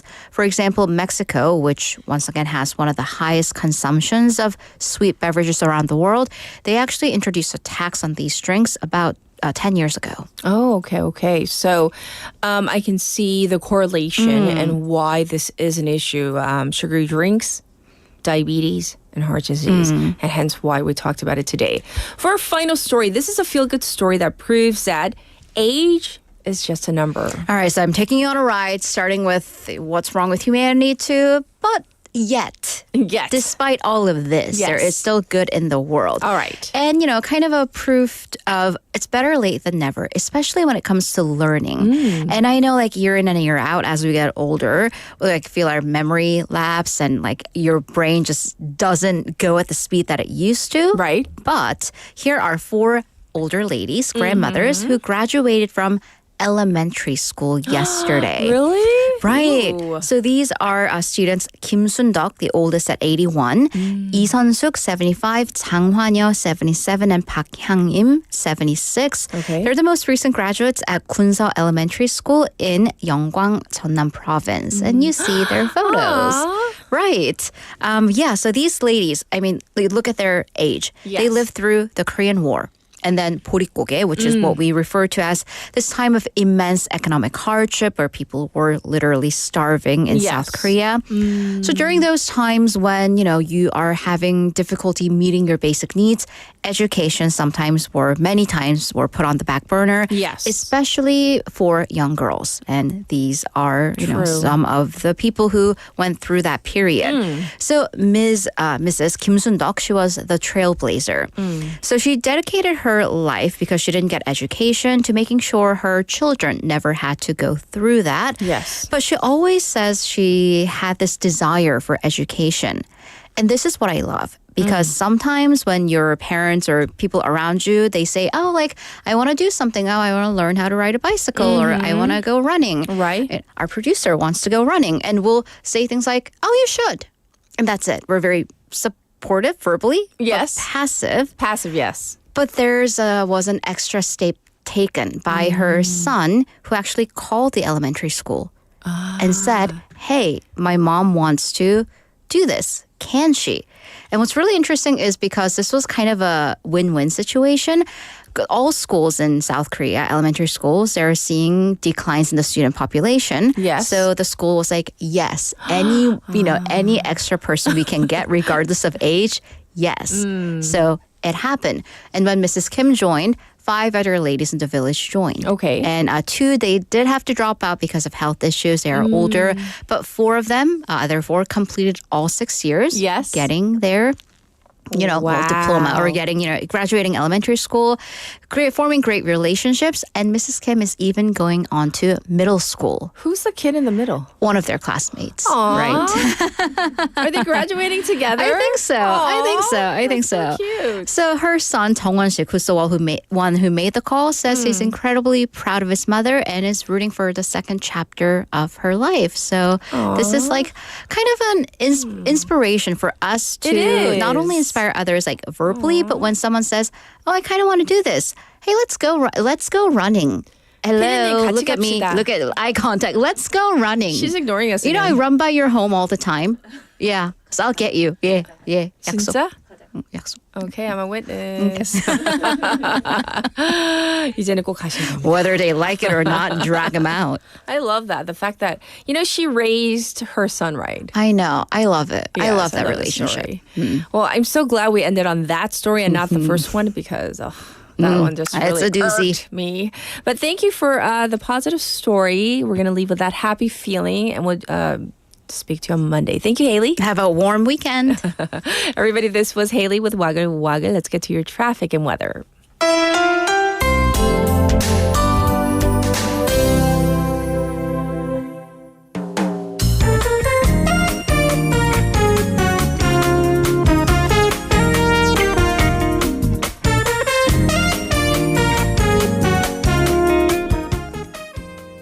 It's now time for a traffic report. There's a broken down vehicle on Suyeong-no from Centum City intersection to Suyeong direction at the end of Suyeong Bridge, so please be aware of this. There is some congestion on Nakdong-namno from Myeongji Ramp to Gangso Police Station. There's some backup on Jungangdaero from the Sojongcheon intersection to Bugok intersection. Also looking quite slow on Chungnyeoldaero from Minam intersection to Daesung intersection. It's currently minus 8 degrees Celsius in Centum City under clear skies with a real feel temperature at minus 14 degrees. The city is under a cold wave impact preliminary alert as well as a dry weather special alert. The daytime high will go up to just 3 degrees, but of course with the wind chill factor, it'll feel much colder throughout the day. Looking ahead to tomorrow, you can expect a low of minus 4 and a high of 5 degrees, so a tad bit warmer. And on Sunday, inching up a little bit, a low of minus 2 and a high of 6 here in Busan. Both days are expected to be clear. This was your traffic and weather.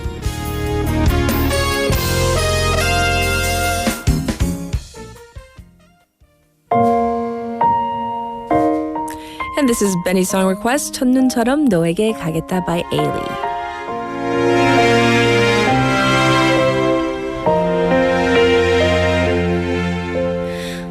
품기 전 알지 못했다 내 머문 세상 이토록 찬란한 것을 작은 숨결로 단 사람 겁없이 나를 불러준 사람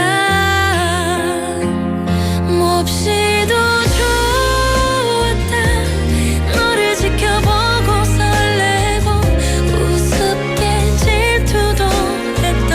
평범한 모든 순간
Good song choice by Benny. It is now 8:23. Let's check out our text topic one last time. Non-healthy food or drinks that you would magically turn into 0 calories.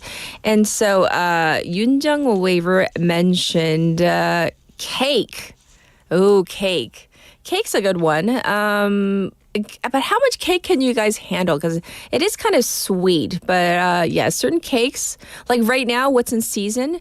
I had recently some birthdays that were celebrated, like strawberry cake, strawberries in season right now, and also blueberry cake. I had recently had blueberry cake for someone's birthday, and that was really, really good as well. But of course, that's just my personal opinion. And then Drift Monkey saying that he had the same thought as Vasana, that the whole 0 calorie 제육볶음, but where'd the protein go? Meaning maybe reduce on the calorie, but not making it 0 calorie. But yeah, so I do get you in that regard. Some people saying that, maybe not taking it all the way down to 0. But the whole point of the tie into the story that Haley was discussing was about sugary drinks and diabetes and heart disease is why we asked you that question. Anyhow, we're going to get to our special interview, so I'll be back with our expert in just a moment.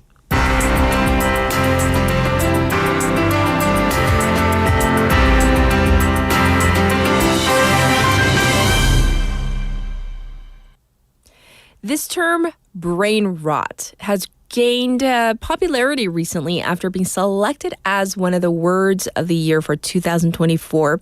And it reflects the growing influence of digital habits on mental health. While some see it as a negative trend, others argue that brain rot moments can serve as a form of self-care in stressful times. So this raises questions about how our relationship with technology shapes both our well-being and daily lives. So let's learn more about this. We have invited to the airwaves Dr. Gloria Mark, Chancellor's Professor Emerita in the Department of Informatics at the University of California, Irvine. Let's say hi to her. Hi, welcome to the program. Hello, thanks for having me. Yes. So this term brain rot, it has been very trendy these days. And, like I said in the opening, one of the words of the year for 2024. Can you explain what it means, Professor, and why it has resonated with so many people around the world? Yeah, so brain rot is defined by Oxford Dictionary as a condition of our minds as a result of just being inundated with low quality, mentally unchallenging material. So people spend many, many hours of the day on things like social media or online gaming, which may not be very challenging. And so as a result, we've developed this kind of mental condition. Now, it's also referred to as the material itself. So the content itself can be brain rot material. Ah, yes. Thanks for explaining and defining brain rot for us as we try to, wrap our minds around this. So why do you think that this term really captured the public's attention right around now? What does it say about our current relationship with technology and, with social media? Well, it's basically an indication of what's going on in our times. So there was a recent report from the firm called Statista, which shows that people average about 13 hours a day on some form of media. So this could be our smartphones, computers, could be watching video, listening to audio. And a lot of the time that we're on media, it's with this brain rot content. In other words, it's with content that's just not very challenging for us. And so why do we do that? Well, there's a lot of reasons. We go on media to tune out stress. It can be ideal when we feel bored. It's entertaining. It's easy. It doesn't take us a lot of effort to process the material. It's quick to read. So a lot of things are very short snippets, like social media clips or TikTok. And of course, some of the content is outrageous, and this attracts us to it. So there's just a lot of reasons why people spend so much time on the media. I see. Various reasons, as you say. Some people, they view brain rot as kind of inherently negative, bad for mental health, because it involves kind of this passive consumption of content. Maybe some people view it as just basically not doing much. Do you agree with this perspective, or are there situations where brain rot can actually be beneficial? What do you think? So spending too much time with this type of material can be very detrimental to our minds. But, spending a few minutes, spending 5 minutes here and there has absolutely no harm for us. And it can help our minds settle down. It's just a way to relax us. The problem is not going onto brain rot material. The problem is that we can't pull ourselves away. And so if we're able to spend, a few minutes, let's say you have an important meeting and you just want to kind of let your mind calm down, it's fine to spend a few minutes. But when people spend 30 minutes, an hour, or multiple hours on this, that's when it starts to become a problem. I see. So how can we pull ourselves away? Is there a way we can kind of ration our time, or to do it in a way that's effective so it's not detrimental to our mental health? There are a lot of things that people can do. So consider that when we're bored or we're stressed, we pick up the first thing that's at hand, and that happens to be our smartphones, right? Because our smartphones are always with us. So we need to think about this in a different way. So we need to have a different mindset. So, for example, think about doing a hobby. What a thought, a hobby. So a hobby requires a little bit of work. It may not be something that you can easily grab like you can a smartphone. But once a person can discover a hobby and develop it, it can be extremely rewarding and satisfying. And that would fulfill a need that brain rot material could never fulfill.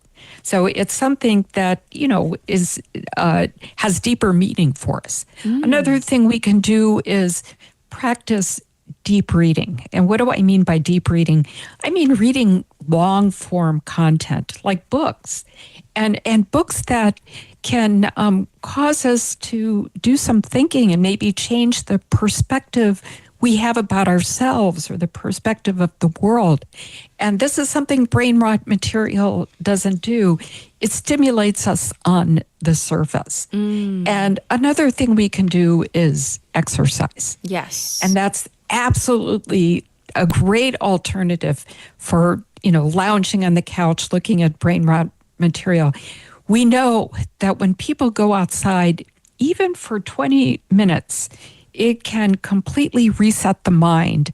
It can restore us. It can replenish our cognitive resources. And we can also be more creative. This is what my research has shown. Yes. So there are things we can do. There are alternatives other than just passively consuming material that won't be very challenging for us. But I also want to get into kind of the nitty-gritty of how the brain is impacted in the short and long term when we are kind of binge watching or kind of just endlessly the death scroll, right? When you're just, kind of sucked into it. You're just death scrolling, whether you're in bed or wherever you are, and you just can't pull yourself away. What actually happens to our brains? Yeah, so there are changes. First of all, there are documented neuroscience changes in our brains. So one thing that we know is that when people rely on GPS, and I rely on GPS, it's a miracle technology, but we also know it causes the hippocampus in the brain to shrink. And people's spatial navigation ability is impacted. They're not as good as navigating as they were before using GPS. So people don't have this ability anymore to form an internal cognitive map, right? And instead, they just follow directions from the GPS like a recipe, turn left and then turn right. So that's one thing.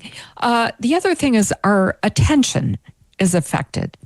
And people have developed attention habits where they're switching their attention very frequently. In fact, my own research shows that people average about 47 seconds on any screen before switching. And so we take these attention habits and we apply them in other things as well. For example, school. It's hard for young students to pay attention to lectures. It's hard for them to resist looking at their phones during a lecture.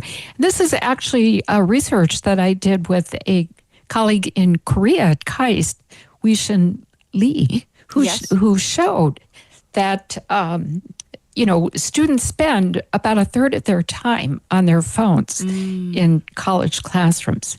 So another way that technology has impacted our brains is in terms of our memories. Yes. So we know that there's the Google effect, which means that people can tell you where they access the information. They can tell you the domain name of where they got the information, but they don't remember the facts. They don't remember the information itself. And so what we're doing is we're outsourcing the work to create memories to technology, and we're storing our memories in that technology.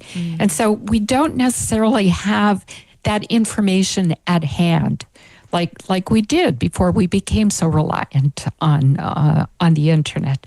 So these are just a few of the examples of how technology is impacting our brains. Yes, indeed, Professor. So in order to kind of strike that right, at least a healthy balance between using these, thank you for sharing. I see the book. Yes, of what you're talking about. Thank you for sharing that with our listeners.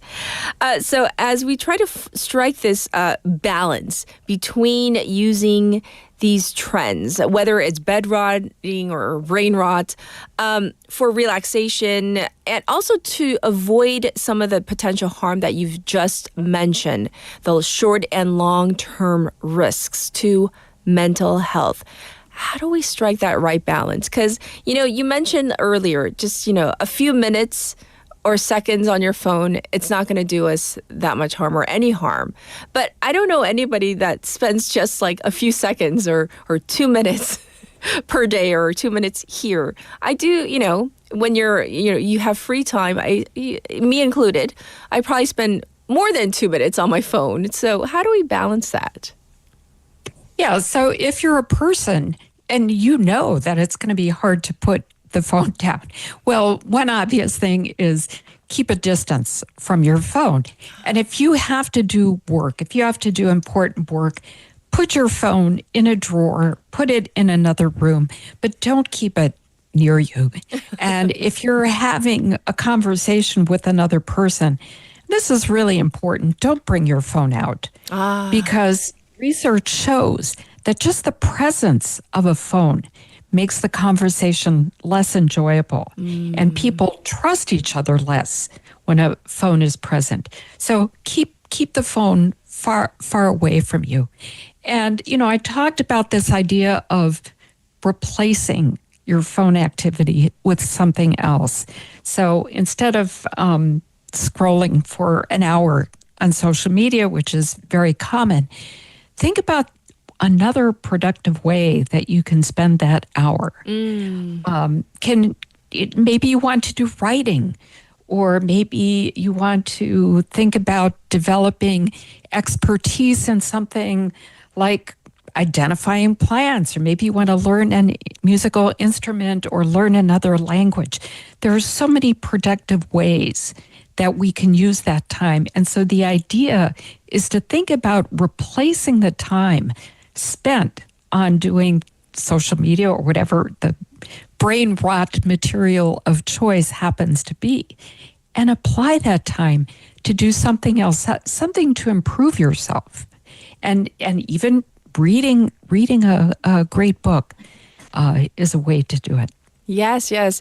I'm smiling to myself because I've heard of people saying, and to me it sounded like an excuse professor saying, but I'm using YouTube to learn this.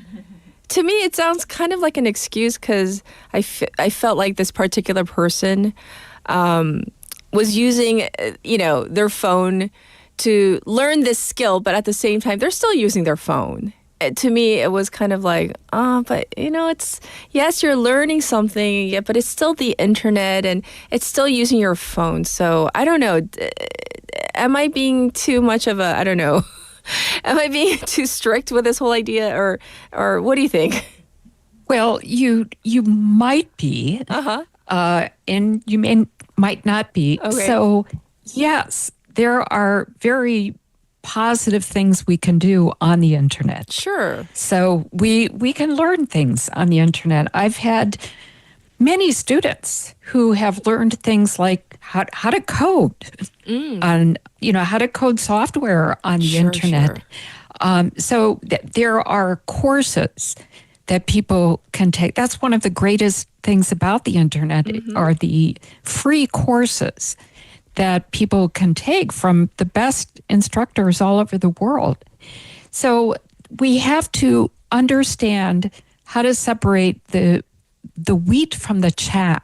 Like, what's the important and valuable things that we can gain from this miraculous technology, and what is the rubbish that's just simply going to clog up our minds, and we can't improve ourselves by spending our time with it. So it's very much, it depends on the context, like what you're doing. Are you doing something educational? Are you doing something to expand your mind, to improve yourself? Or are you just, passively consuming something and getting a surface level of stimulation? Yes. Expand and improve and not just scratch the surface. Well, we'll try to keep that in mind. Thank you so much for sharing your expertise with our listeners today as we explore the whole idea of brain rot. So thank you so much, Professor. Thanks for having me. All right, everybody, this was Dr. Gloria Mark. And so there you have it. This was our special interview for this Friday morning.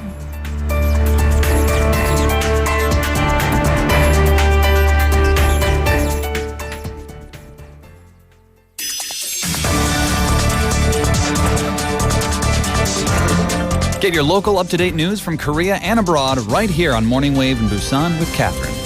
Stay tuned.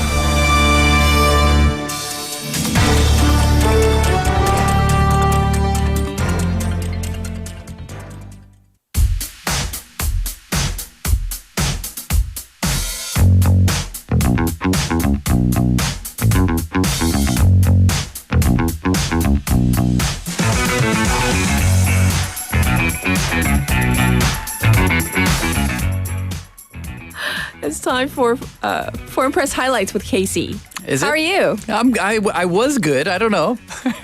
I'm good. Can I repeat what she said? Yes.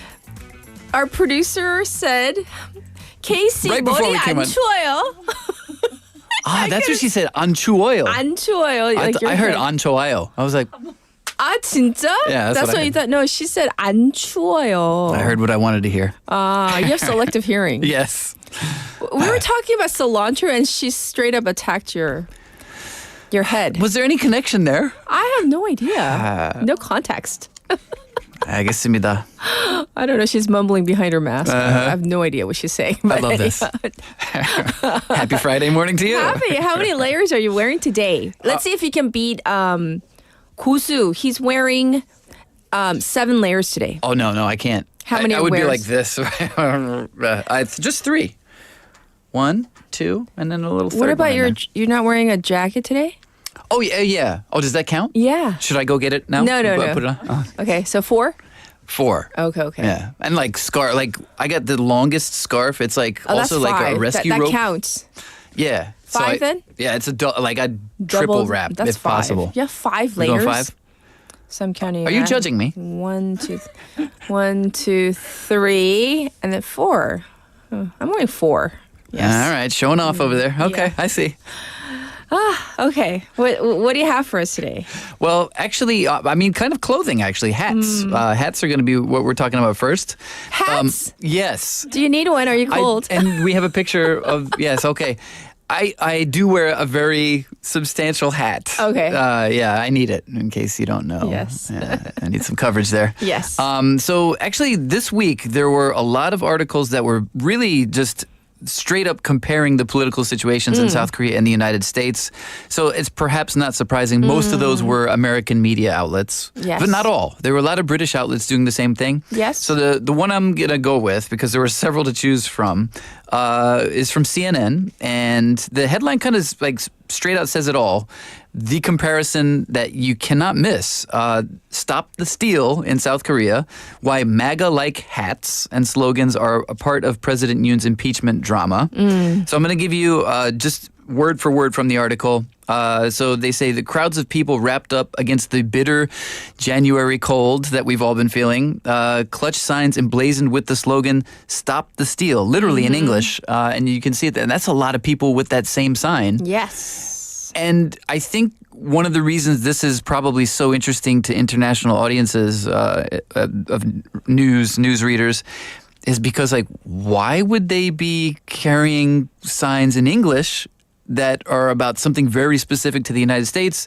And you can also see there were, in the picture as well, there were a lot of American flags and people wearing red, what they say, MAGA-like hats. Yes. And any American is familiar with that means. I think a lot of perhaps international readers as well. But they do point out this is like 11,000 kilometers away from Washington, D.C. Yes. And basically this whole article goes on to explain why there is this connection between the conservative party and people in the conservative movement here in South Korea and in the United States. Sure. They say, as they're holding vigil, supporters of President Yoon are waving American flags alongside the South Korean taegukgi, and they introduce what the taegukgi is as well. Yeah. Why all the similarities? What does CNN say? Well, there's a lot. So this is a really long article. I'll try to kind of keep it short and to the point. Basically, they see similarities between the current political crisis, as they call it here, and what's going on in the U.S. President-elect Trump was twice impeached himself, and he's set to take office January 20th. So a lot of this is kind of coming back into the public mind again. And, another big point is the United States is South Korea's most important ally. This alliance goes back decades. So there's a lot of connections between the right in the United States and the right in South Korea. And this is not like a brand new thing. Yes. It's just what we're seeing in terms of like English language that's on display and, certain colors and designs. It's connected to recent American history. So basically, one of the things that is very similar, Yoon's followers have claimed that the April 2024 national election, in which the opposition won in a landslide, was stolen from them. And that's a lot of the language that goes back to 2020 with Trump and his supporters. I see. Yeah. Yes. So therefore, stop the steal, the phrasing. Exactly. This. And so basically, the conservative movement here, a lot of people on that side are feeling that what's going on here since last year mimics exactly what happened in 2020. A big difference, obviously, was in 2021 when, January 6th in the United States, supporters actually stormed the U.S. Capitol, resulted in a lot of violence and a lot of incarceration. None of that has happened here. And we hope it stays that way, of course. But yeah, there's a lot of similarities.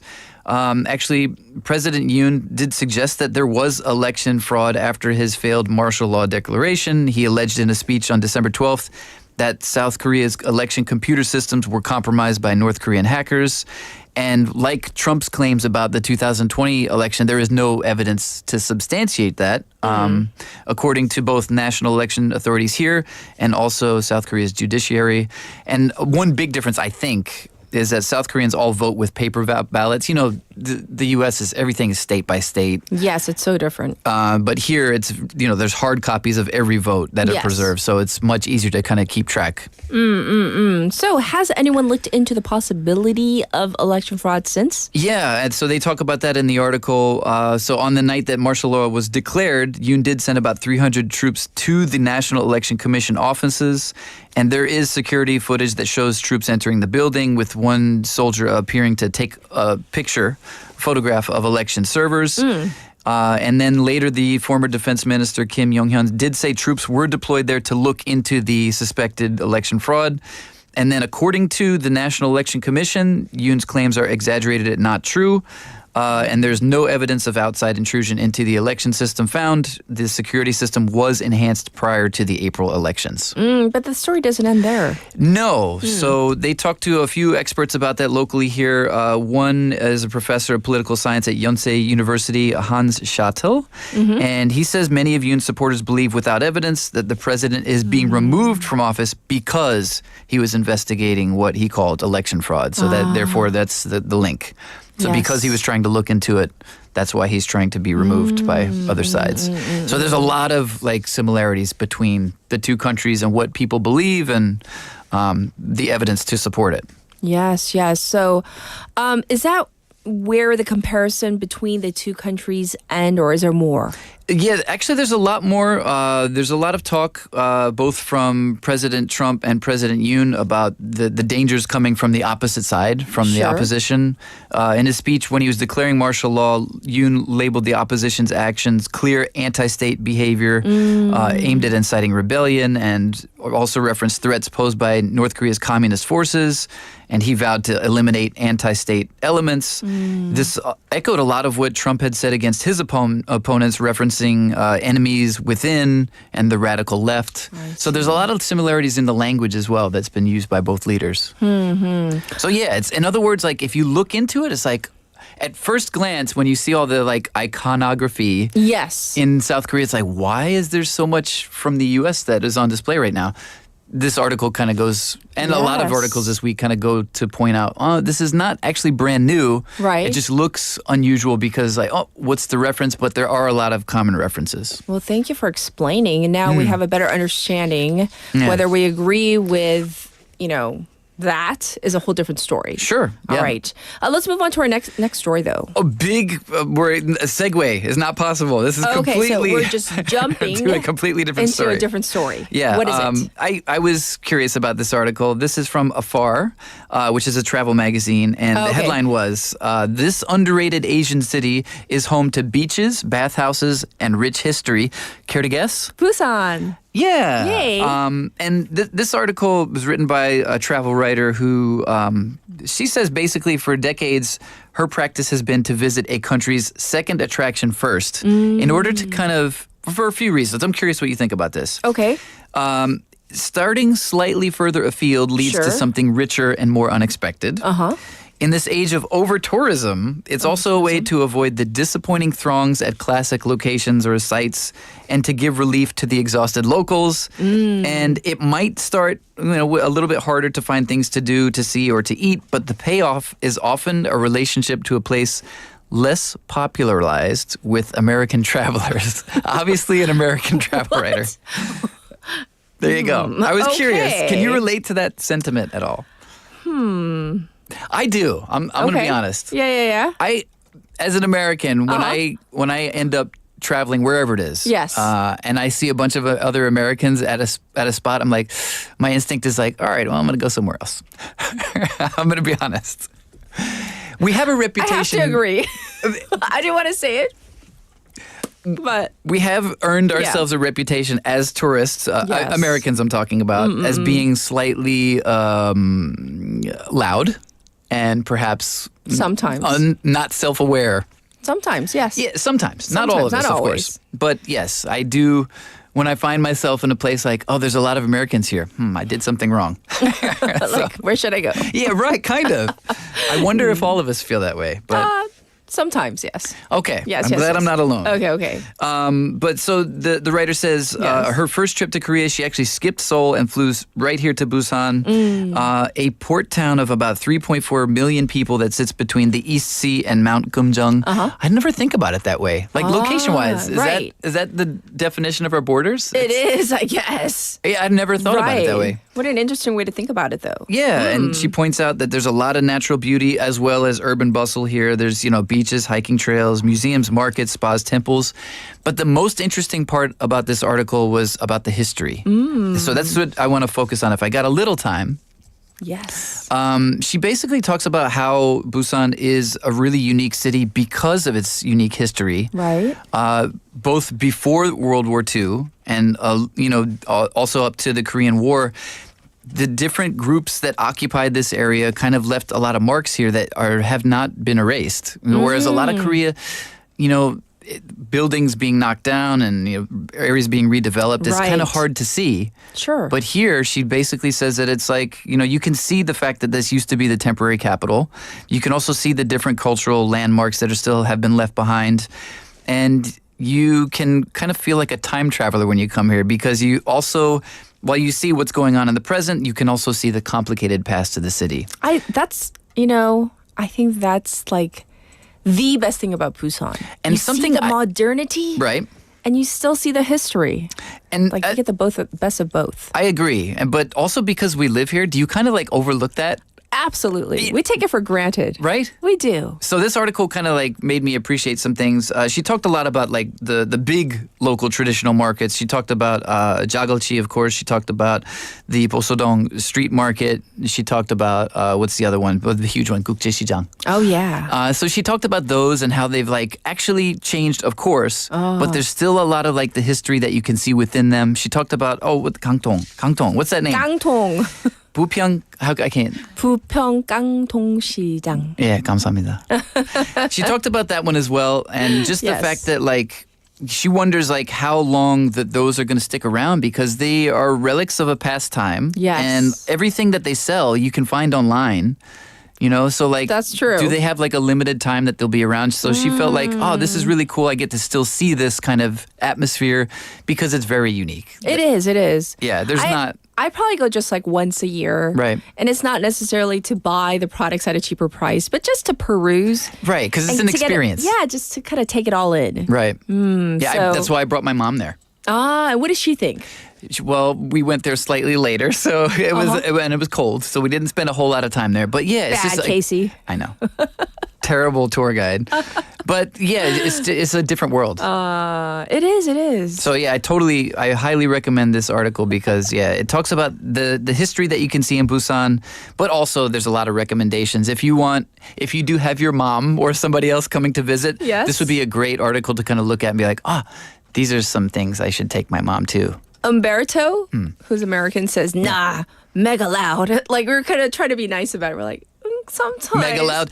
Americans can be kind of loud. We were trying to be nice about it, but yeah. And you know what? The Koreans can be loud too. Any country can be loud. We're not discriminating. Right. It just our volume level tends to be a little louder than most. All right. One quick. What? Oh, we're gonna say goodbye already. Okay. I wanted to mention Ken, but thank you, Ken Lee, listening from Wonju in Gangwon. Anyhow, bye, Casey. We'll check in with you next week. Bye. Have a great weekend. Everybody, stay warm. Check in with you on Monday. Take care. Bye-bye.